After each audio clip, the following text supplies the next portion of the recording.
As we study polygons, one of the most first specific ones that we want to focus on is what we would call a parallelogram. And there's several incarnations of these that you are really familiar with, or maybe even just vaguely familiar with. But rectangles, for example, are a very specific type of parallelogram that I think most people would be pretty familiar with, or able to identify.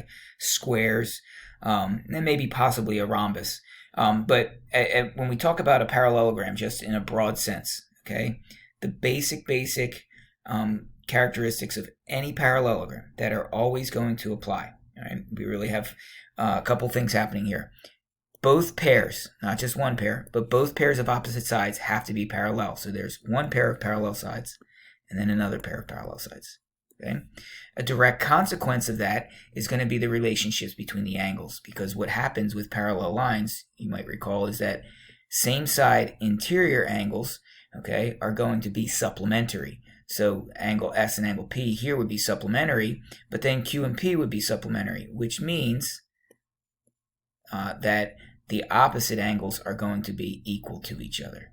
Okay, so our same side pairs consecutive, or any pairs of consecutive angles, are going to be equal, and then the opposite angles are going to be, would be supplementary if they're consecutive, and then if they're opposite each other, they're going to be congruent to one another.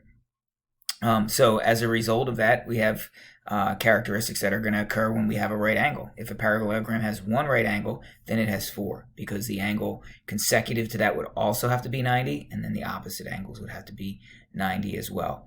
All right, so we have opposite angles that are congruent. They're going to be equal to each other, and then consecutive angles will always be supplementary to each other.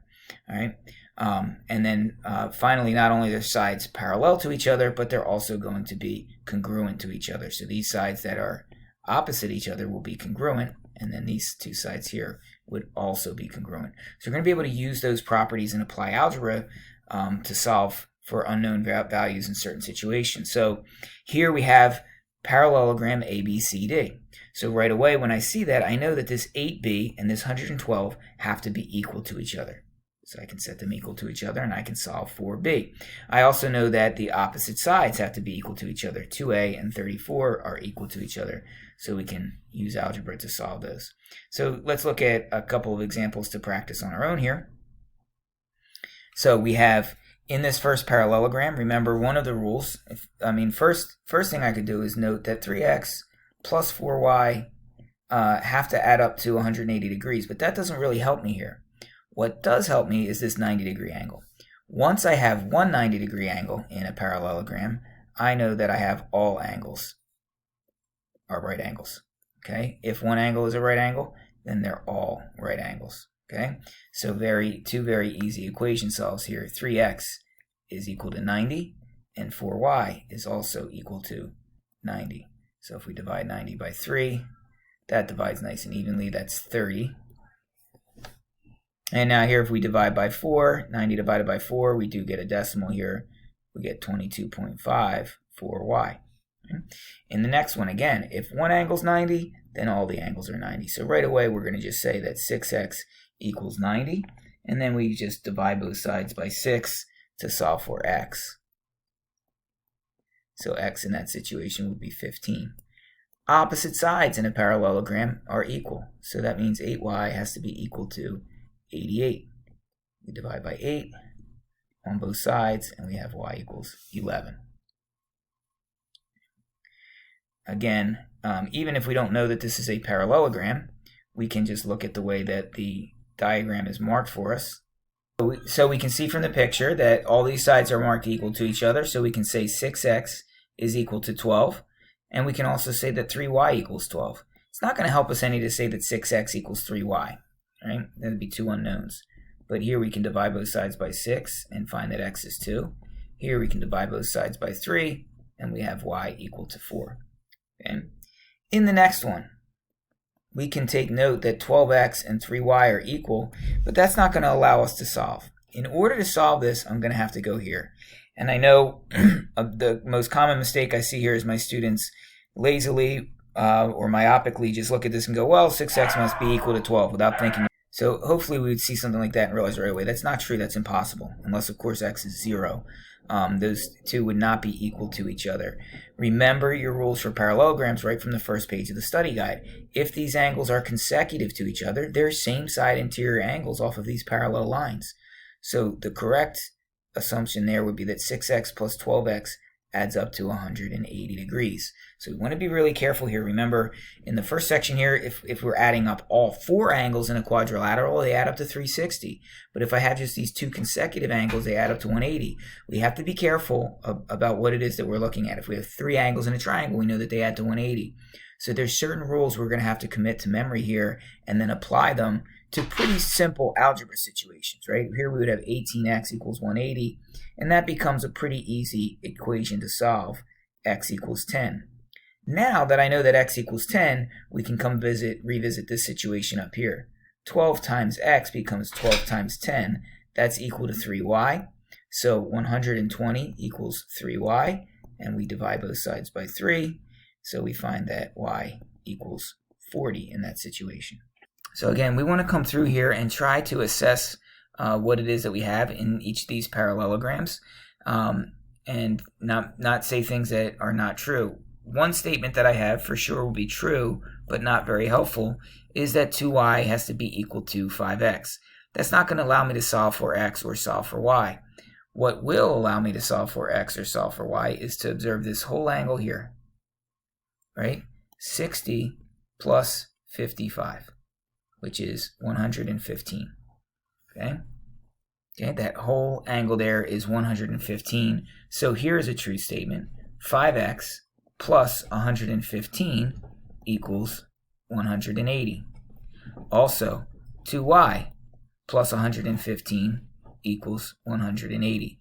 So if we know 5x and 2y equal the same thing, it's 180 minus 115 in both of these cases.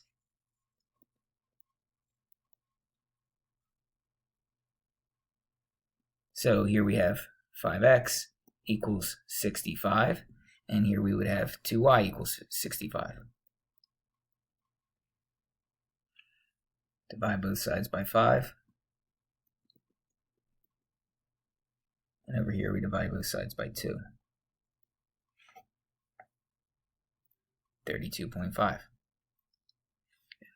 And again, in the last situation here, we want to find an equation that works. For example, if I were to say that 2y equals 72x, I can't solve that. That's not going to work, even though it's true. So what I need to start with is that 30x is equal to 150. So I would divide both sides by 30. And then right away I can get x equals 5. So if x equals 5, now we can revisit this situation up here. 2y is equal to 72 times 5. And 72 times 5 is kind of a popular number in this chapter. That's 360. Divide both sides by 2. And that's just coincidental. That isn't any kind of rule because our 360 and our 180 usually have something to do with angle measures and not with their particular sides. And the last property of parallelograms that we didn't look at on the first page there has to do with the diagonals. And by diagonal, I mean this. When I draw my parallelogram, any parallelogram I draw is going to have, it's not the greatest looking parallelogram in the world. Try to draw it a little better.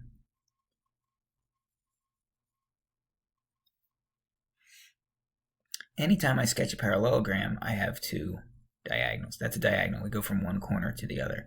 And then here goes another one. Okay, so the property isn't that those diagonals are equal to each other. Hopefully we can see just by looking at it that they're not equal. What property we do have here is that the diagonals bisect each other. Okay, we form congruent triangles inside there, but more importantly, these two diagonals bisect each other. So if I have diagonals intersecting here in this first parallelogram, I'll be able to say that 3x is equal to 12. This segment here had to be bisected. I'll also be able to say that 4y equals 8. The diagonals aren't equal, so I put 2 hash marks there, but they bisect each other. So we do get some congruent segments, and we get congruent triangles living in there. So we would divide both sides by 3 to get x equals 4, divide both sides here by 4, and we get y equals 2. Right.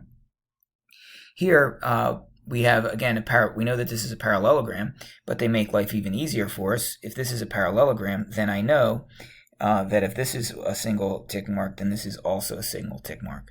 So what I have is not only from the parallelogram that 2y equals 28, but since all 4 of these must be equal, since the diagonals are bisecting each other, and I have the congruent markings there, then I can also say that 4x is equal to 28 as well.